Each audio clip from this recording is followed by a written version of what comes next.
So I recorded a video yesterday, but I'm not sure if it ended up coming out because unfortunately my battery died about halfway through the video. So I'll re-record it real quickly, but hopefully I have the original version because it was probably better. I was a little bit more in the moment.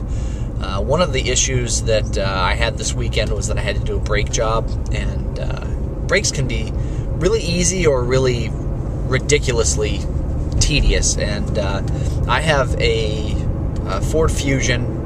It's like a late model Ford Fusion that has four-wheel disc brakes, which is nice. Disc brakes are fairly easy. There's, you take the wheel off. There's two bolts holding the caliper onto the axle, basically, and then you just pull that off.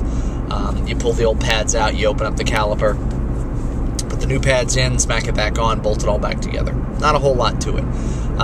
But what I was talking about yesterday was how important it is to be not thoroughly knowledgeable about cars and repairs, but at least to have a working knowledge so that when you take your car to a mechanic, you don't get screwed. And you can save money by doing a lot of it yourself. Now, there are specialty things that take special tools and tons of time and know-how, and that's not what I'm saying. What I'm saying is like regular maintenance up through, minor repairs. If you know how to do those things yourself, then it saves you a ton of time in the long run with, waiting for the car for a mechanic. I mean, obviously you have to take your time to fix the car, but in all, I think it's a good safety net so that, if you are in a pinch and you need to be able to do it, I mean, the difference in cost is, in and of itself pretty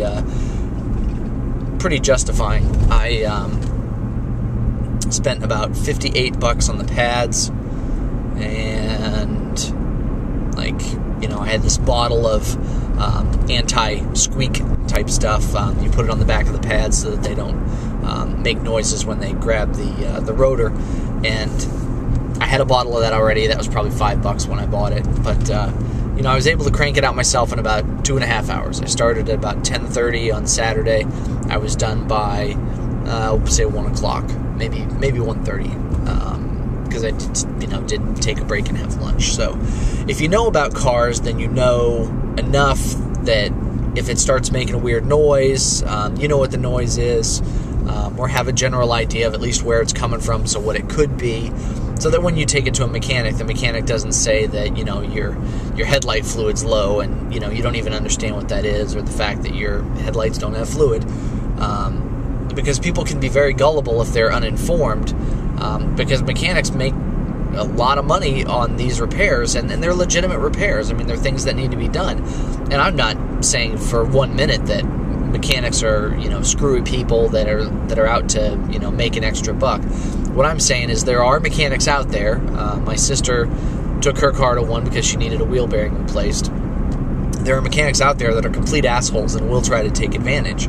So you just have to kind of know what's going on and know what the repairs would reasonably cost, kind of knowing a little bit about the parts and stuff. And the internet is great because, cars are computerized nowadays. You plug a code reader into your car, you figure out what's making it sick.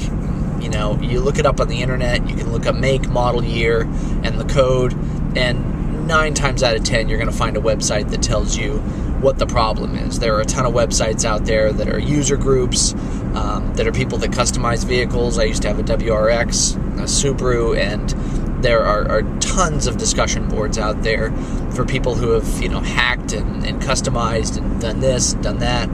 And so be informed and be a grown-up. Do your homework ahead of time.